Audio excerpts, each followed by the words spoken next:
Bonjour à toutes et à tous. Alors cette courte vidéo pour vous présenter un complexe d'huile essentielle pour éviter la perte des cheveux. Je pense que ça peut intéresser pas mal d'hommes.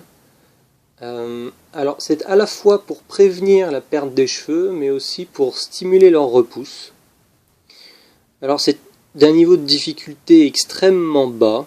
Une fois que vous avez un petit flacon de verre, une base, une huile végétale, donc on appelle ça une base de dilution, et les huiles essentielles, il vous suffit de mélanger le tout.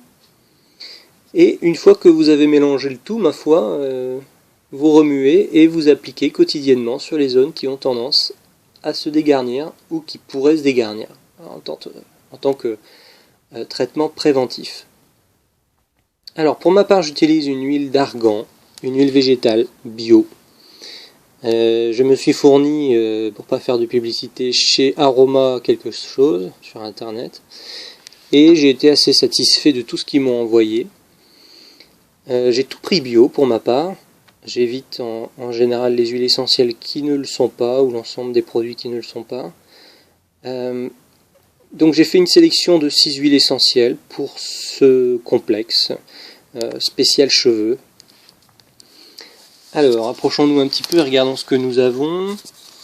Nous avons en tout premier, alors ça c'est l'huile essentielle qui est vraiment capitale, je crois, pour tout ce qui est cheveux. C'est l'huile de baie Saint-Thomas. J'en avais pas entendu beaucoup parler avant, je vous avoue, jusqu'à ce que je me penche sur le sujet, et c'est l'huile essentielle miracle, semble-t-il, ou tout du moins celle qui est le plus communément utilisée pour ce type de préparation. D'ailleurs, c'est marqué dessus tonique capillaire. Voilà, on ne peut pas se tromper. Baie Saint-Thomas. Ensuite, il y en a une seconde qui vient en général très souvent dans l'ensemble des recettes, tout du moins de ce que j'ai pu trouver sur internet concernant les huiles essentielles. C'est le romarin à verbenone. Voilà, qui est dit être une huile essentielle régénérante, Rosmarinus officinalis, qui est très intéressante aussi, qui sent bien bon, et qui se marie très bien avec baie Saint-Thomas. Donc baie Saint-Thomas, le nom latin c'est Pimenta racemosa.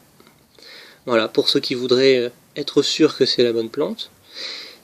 Une troisième huile essentielle que l'on utilise en général aussi pour les cheveux, lemongrass. Voilà, Cymbopogon flexuosus, qui est dite être tonique et purifiante, cèdre de l'Atlas, Cedrus atlantica, purifiante et calmante. Alors celle-ci n'est pas nécessaire à mon sens pour ce qui est des huiles à rajouter dans cette composition. Voilà, c'est mon avis, hein. Mais pour ma part, je l'ai rajouté, donc c'est clou de girofle.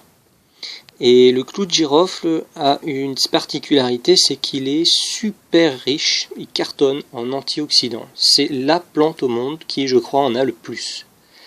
Donc si le fait de se dégarnir est lié à une oxydation quelconque, je pense que c'est peut-être pas une si mauvaise idée de rajouter du clou de girofle dedans.